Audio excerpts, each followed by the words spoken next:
Hey guys, and welcome back to my channel. I wanted to talk to you guys a little bit about gaps in your children's education and some things that you can do to kind of close those gaps and address them. Okay, if your child is enrolled in public school, if you notice that they have gaps, and what gaps mean, let me define that. So an educational gap is basically your son or daughter is supposed, in the public school system, supposed to be on a certain level, based on tests that they take at the end of the year, okay, or throughout the year. They're supposed to be on a certain level in comparison to other students within their grade, within your state. Or if your child is in the third grade, they should know certain things, like they should know their multiplication facts from 0 to 12. They should know basic grammar. They should read with a certain number of words per minute. They should be able to write a complete thought. They should be able to express themselves verbally and in writing with clarity, and things of that nature. So if your child has a gap in public school, that means they're not on the same level in terms of testing or in terms of skill sets in comparison to other students within your state who are also on that same grade level. Okay, so if that's you, you can identify those things by looking at the test scores. And within those test scores, they normally break it down by category or by topic, and they tell you how many questions your student had wrong out of so many problems. You can also tell through their schoolwork if they're bringing what they should be bringing home, quizzes and tests and basic assignments that they did at school, and assignments that they did for homework and turned in and received a grade. Okay, so once you get all that paperwork, you as parents should be looking at that paperwork to determine, how is my child doing? If this is a math test on, multiplication facts from 5 to 9, and my child is not doing well, then my child may have a gap. Okay, why doesn't my child know their multiplication facts? What is potentially hindering my child from learning or understanding those multiplication facts? Is it a character issue, meaning a spirit of laziness where they're not trying? Is it a medical condition or reason?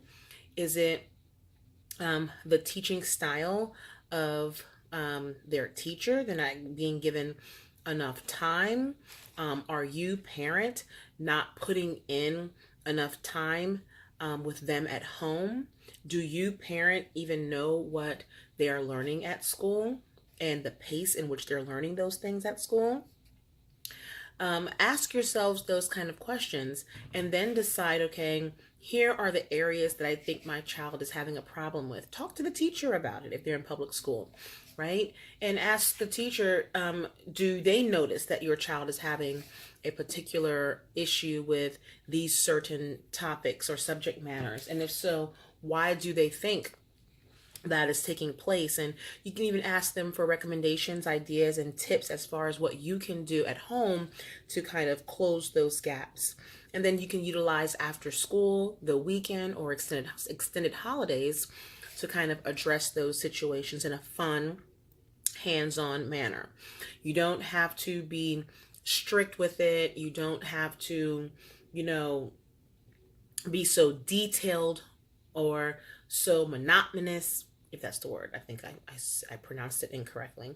Or so stringent with it.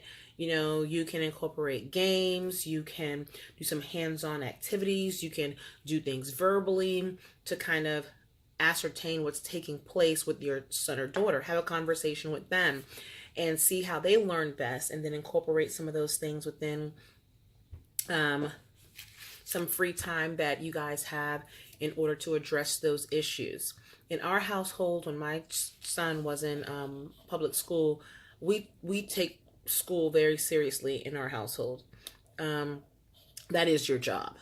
Your only job is to go to school, get good grades by trying your best.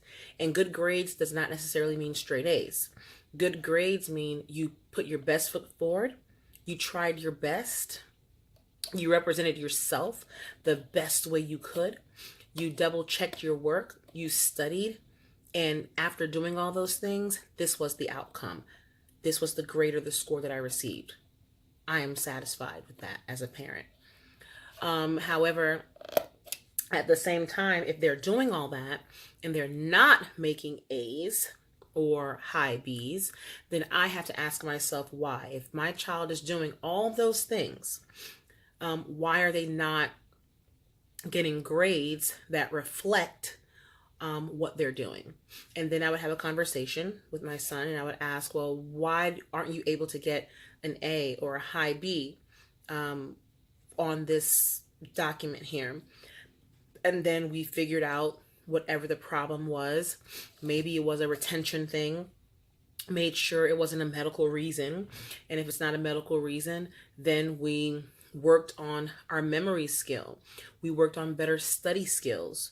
We worked on things that he can do on his own and that we can do together to kind of ensure that he's putting his best foot forward in terms of doing everything possible to get the results or the output that he thought he deserved based on the time spent and the skills utilized, meaning like studying, double checking his work and things of that nature that he put into the topic. Okay. So think about those things if you're after schooling and your child is enrolled in school full time. Now, for those that are homeschooling and your child has gaps, if it's not a medical reason, I would ask myself, why does my child have a gap? Again, if it's not for a medical reason, why does my child have a gap in their homeschooling? If you just transition from public to homeschooling, it's natural, it's normal, it'll happen. You're going to notice, you may notice that. But if you've been homeschooling for a year or longer and you notice that your child has a gap, then you have to sit back and ask yourself, why? Is it the curriculum? Meaning that curriculum just doesn't work for my son or daughter. And when I say the curriculum, I'm talking about the method in which the method that they use to present information to your child. Is your child more of a hands-on learner? If they are, then reading a book and answering the questions may not work best for them. If my child is a traditional learner, maybe the online approach that you're taking is not working for them. So when I say the curriculum, I'm not necessarily talking about the information being taught. I'm talking about the way in which the curriculum teaches the information to your children. Is it a spiral approach? Is it online? Is it hands-on using manipulatives? Is it an approach where they watch a video from an instructor? Are you taking an approach where you are the instructor and you're teaching them? Can they see what you're doing? Are you using the board? Are you just telling them how to do it? Are they auditory? Do they need hands-on? Is the curriculum more of a mastery approach? Are you using worksheets or workbooks? Is that the best thing for them? So we want to look at the curriculum and the approach that we're using to teach our children to kind of figure out, is that a reason why there's a gap in learning this information? Also, be honest with yourself and ask yourself, am I taking too long to even determine if my child has a gap? And what I mean by that is, if you are giving your child an assignment and you're not checking it that day or within a day or two, and you know that the next chapter builds upon that chapter, then your child is just going to continue making mistakes because they don't even know they made a mistake. Does that make sense? So if you're teaching them, how to do something, and you give them an assignment and you wait 5 days to grade it, and then you have 5 days worth of work to grade, and then you notice they're getting everything wrong, and you're at the end of the week, whose fault is it? Is it really your child's fault that they have a gap that was created because of a process that you incorporated within your homeschool of checking work or waiting and then checking work at the end of the week?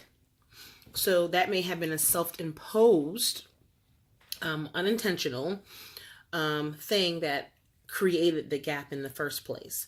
So you want to make sure that you as the parent review the curriculum so you know what's coming up next. Because if what's coming up next is dependent upon what they're learning now, you have to check the work the same day or before they start that next assignment.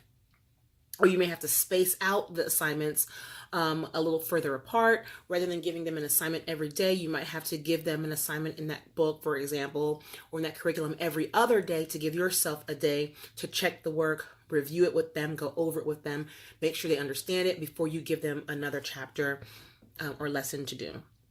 Hopefully that makes sense. And sometimes your children have gaps because they just don't get it. And that's okay. It takes some children longer to learn material in comparison to other children. That doesn't mean they're slow or they don't get it. That just means their mind isn't processing the information at that particular time for whatever reason. So what do? You can still try to maybe do a unit study approach where instead of learning something different, take more of a mastery approach or a unit study approach where you focus on that topic for like a week or two.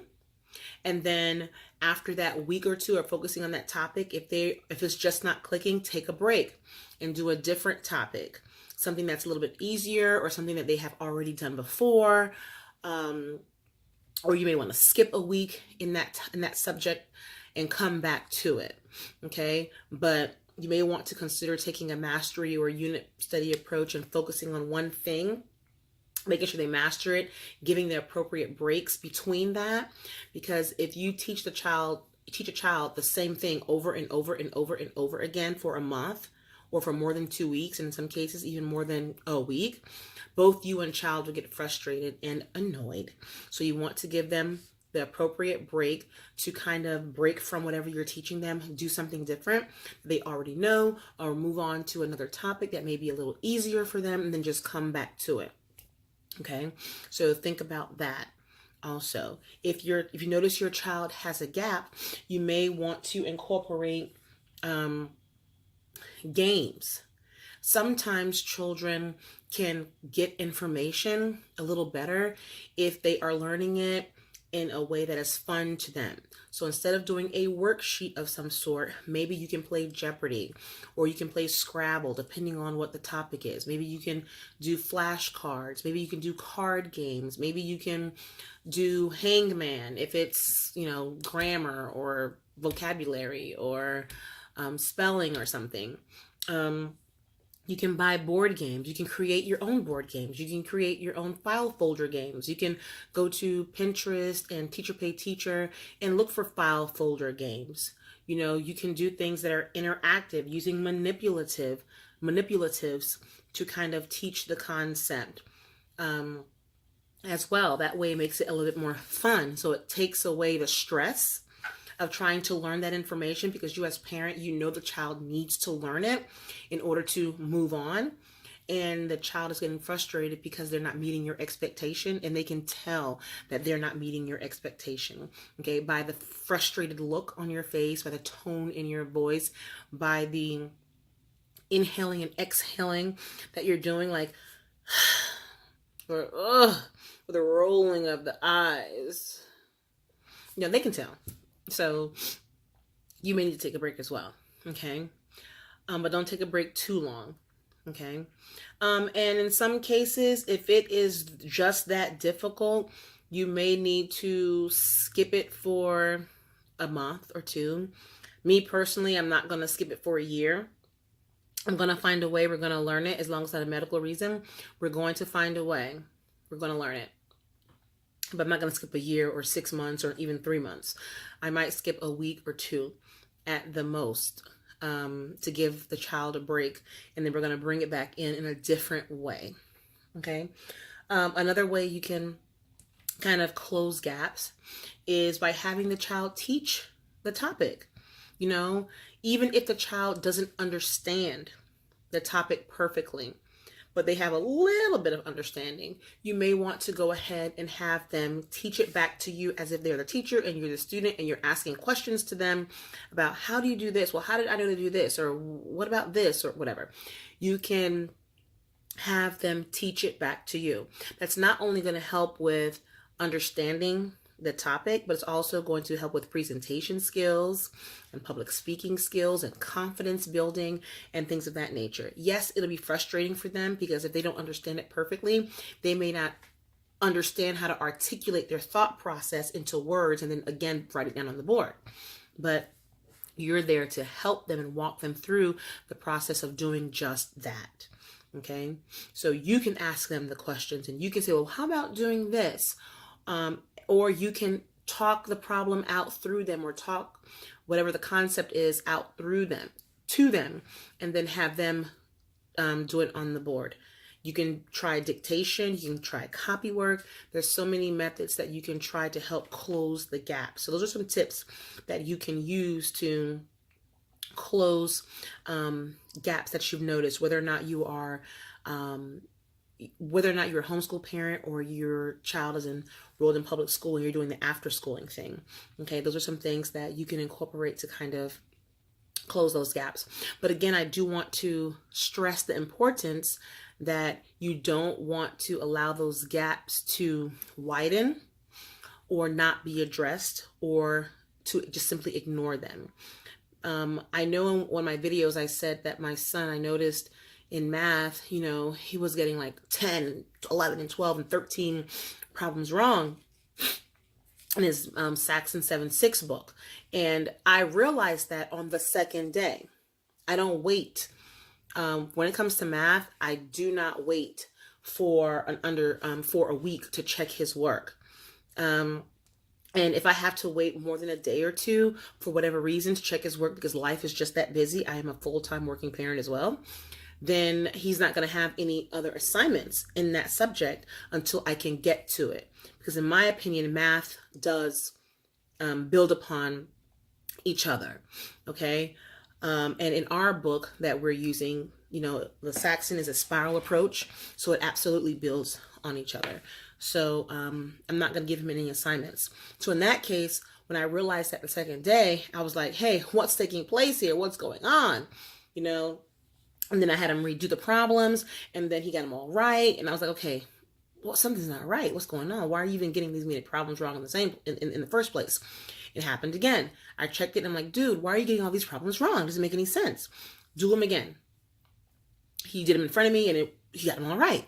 So then over time, meaning like over the course of 3 days, we realized that it was just a spirit of laziness. It was a character thing. It had nothing to do with comprehension or understanding the material. It was all about him not double checking his work. So then you can go back to my other video in December where I gave some updates of our homeschooling process and homeschooling journey. And I kind of explained what we did to correct that issue. And we are no longer having that issue. But I say that to only help you understand that if your child is getting problems wrong, it may not be a comprehension issue. It just may be a spirit of laziness. They're not double checking their work because, one, they don't want to. They don't feel like it's necessary. Or two, they may not know how to double check their work. Okay. So you as parent, you may want to incorporate some strategies in there to teach them how to properly double check your work and how to even properly complete a problem. May it be in reading comprehension or may it be in math. I'm not sure if I have a video on how we go through reading comprehension and how we go through math in terms of how to solve a problem, how to read the problem, how to look at it, and how to find the answer and solve it properly. I'm not sure if I have a video on that. If I don't, maybe I'll make one in the new year. I don't know. In 2019. I'll write it down. If I get to it, wonderful. If I don't, forgive me. But you can teach your child, ways of reading a math problem and what to circle, what to underline. Same thing for reading comprehension, keywords, context clues, and things of that nature. So we don't have a problem in that anymore. But again, I say all that to say that you need to be on top of your children's education. Even if you are giving them independent work, even if they are independent themselves, you still need to inspect what you expect. I say that all the time in terms of life skills and habit training, but it's the same thing for schoolwork, your habit training, right? It's a life skill. And as you parent, you need to inspect what you expect on a daily basis or as soon as possible. Because if you just let it linger on, you're going to figure out a month later or a week later, oh my goodness, my child doesn't know their math facts. Or, oh my goodness, my child doesn't know how to classify a sentence or diagram a sentence. Or, oh my goodness, my child doesn't know how to, or isn't strong in reading comprehension. They don't even know where to start in finding an answer to a question in a book that they're reading, or they're unable to put a sentence together, or whatever the reason is. You're going to figure that out a week or a month later. But why are you figuring it out so late? That's the question. Why are you figuring it out so late? Okay, so you may need to either sit there with your child when you're homeschooling and watch them.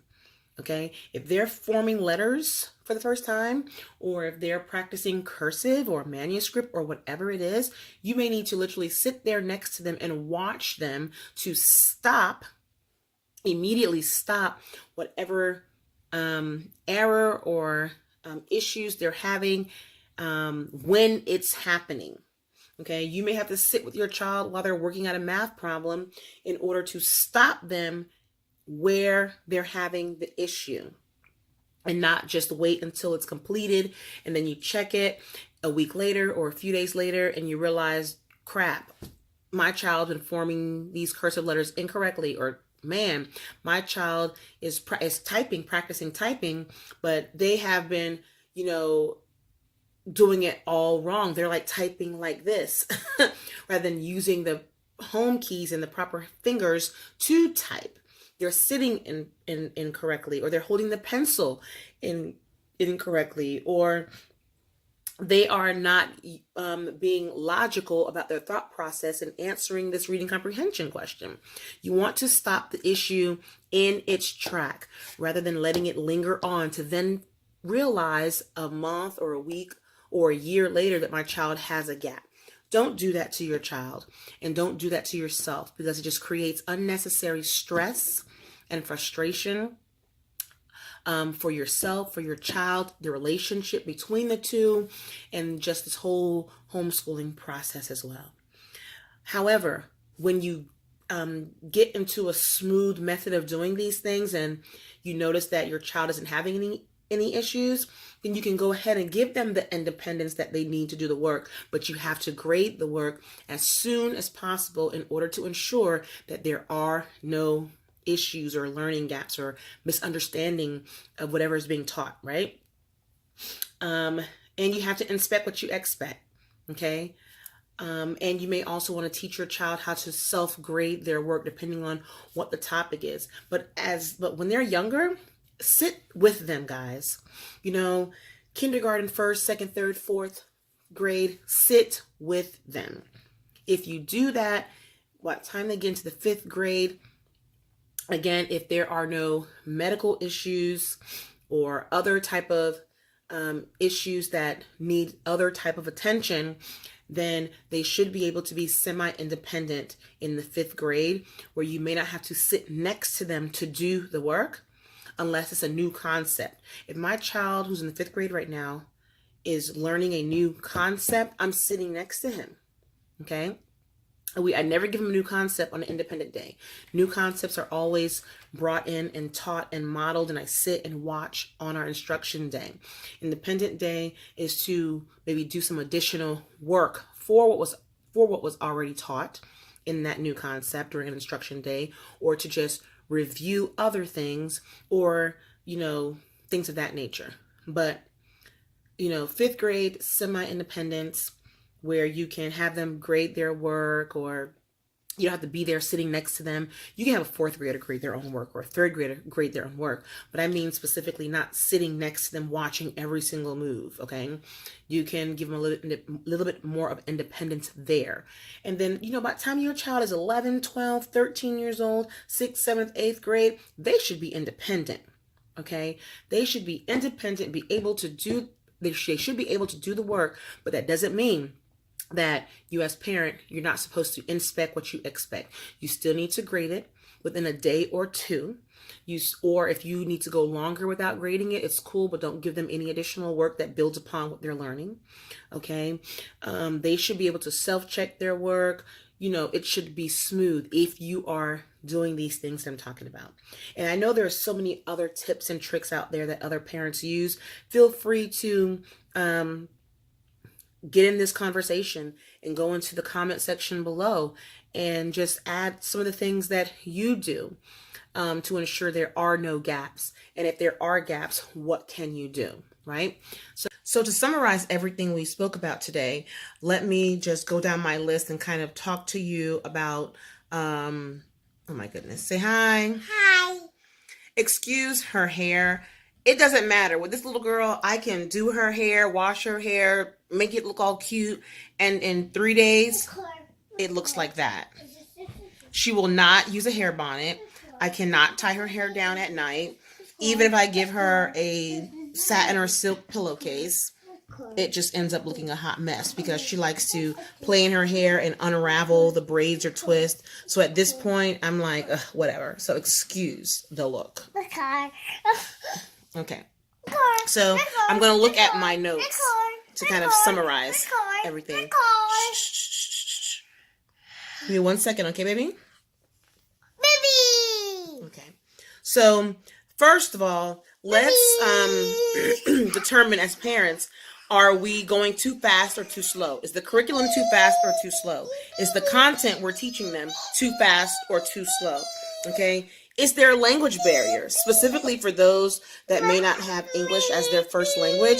Is there a learning or not learning, but is there a language barrier that's creating a gap in your children's ability to learn the information? Determine if there is a processing disorder or other medical reasons why your child may not recall information or be able to focus on information or may not be able to process the information being taught. Don't do that, baby, okay? Do not do that. You want to determine if your child... You want to determine if your child is even ready to learn whatever is being taught. You want to determine if you are even the right teacher for your child. Meaning, if you're teaching every single topic to your child, maybe they need someone different teaching that one particular topic. May it be through a tutor. Don't feel bad if you have to incorporate a tutor. It's okay.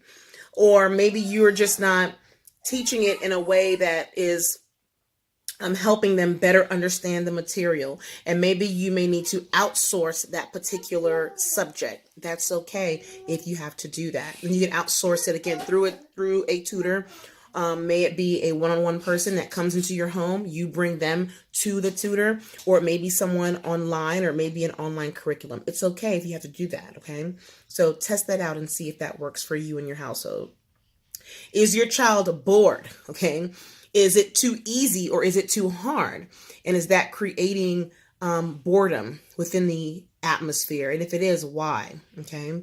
You also want to think about changing the environment. Maybe your child just doesn't learn sitting at a desk or at a table because they need to move around, or they're just really energetic. Think about teaching certain topics outside, at the park, at the library, or just somewhere else within the home. Sit on the floor,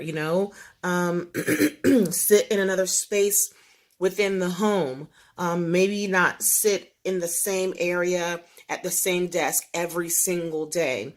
Or maybe for that particular topic, because it's a little bit difficult for them, be purposeful in learning that information in a different space or a different environment that will bring a little bit more excitement to your child, because maybe they just need to be in a new environment.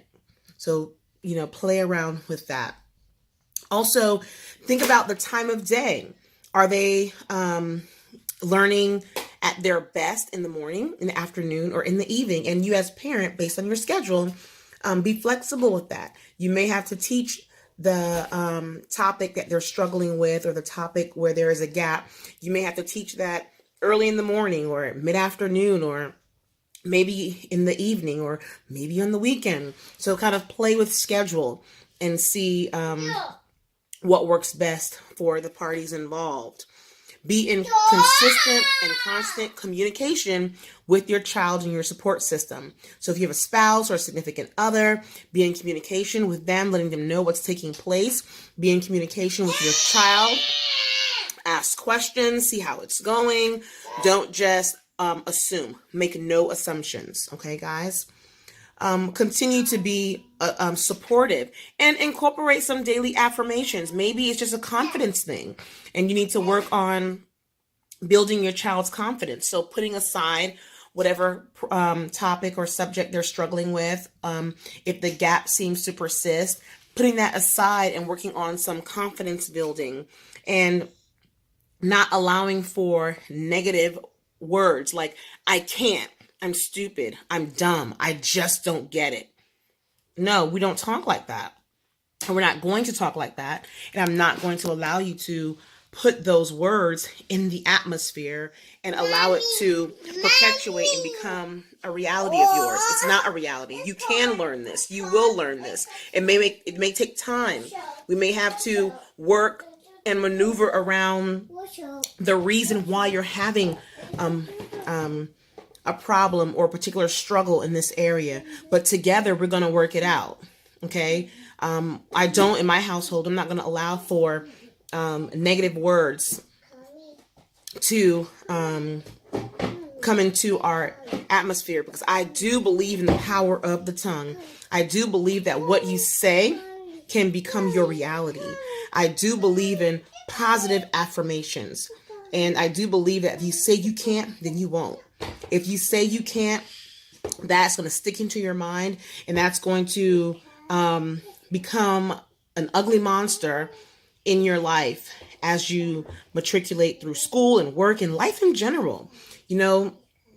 Be positive for them. Teach them how to be positive, even if they're not feeling positive. It's okay to say, I don't feel positive. It's okay to say, I feel like I just don't get it sometimes, or I feel like, I just don't understand it. But you are not dumb. You are not stupid. You can do it. You will do it. It may take longer. We may have to try some other things. We may have to try some new techniques or methods or make some changes, but you're going to get it over time. You're going to get it. And devote time every day to closing those gaps. Working parents, stay-at-home moms, I know we are busy. We have things to do. You need to find 5 minutes. You need to find 10 minutes. You got to figure it out, guys.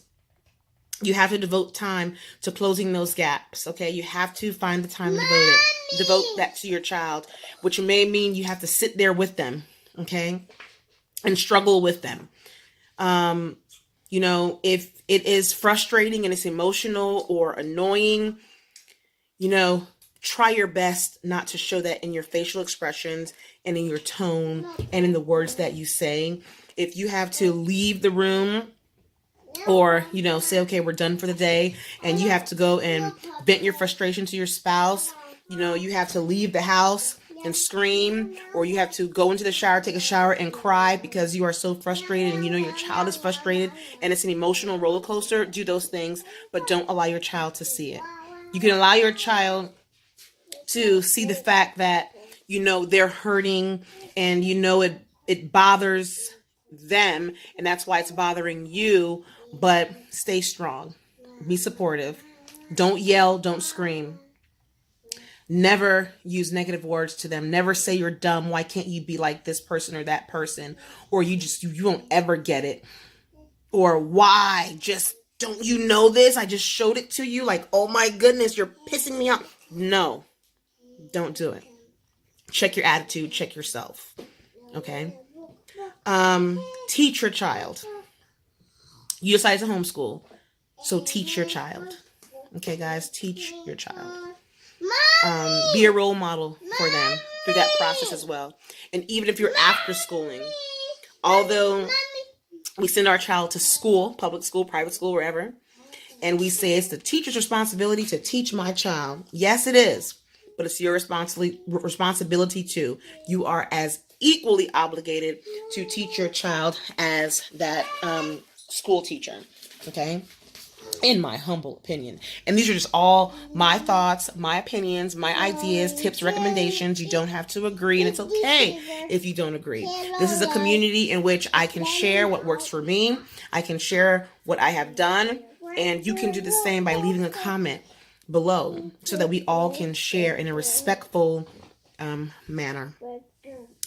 And lastly, I want to say, run your homeschool like you're a boss. Okay? You run the homeschool, not your child. And I know some unschooling people who may watch this video may totally disagree. But in my opinion, you can unschool, you can, do whatever type of schooling you want based on your philosophies, your thought processes and everything. However, if there's a learning gap that your children has, or there's a learning gap that your child has, you may need to incorporate some structure, a little bit of structure. You may have to incorporate some routines, okay, some consistent routines or schedules for the purpose of learning, for the purpose of helping close those gaps. It doesn't have to be traditional in the sense of, being schooling. You can still close gaps through so many creative ways. However, you have to run that homeschool. You have to say, kiddo, I know I've been letting you kind of figure out what you want to learn.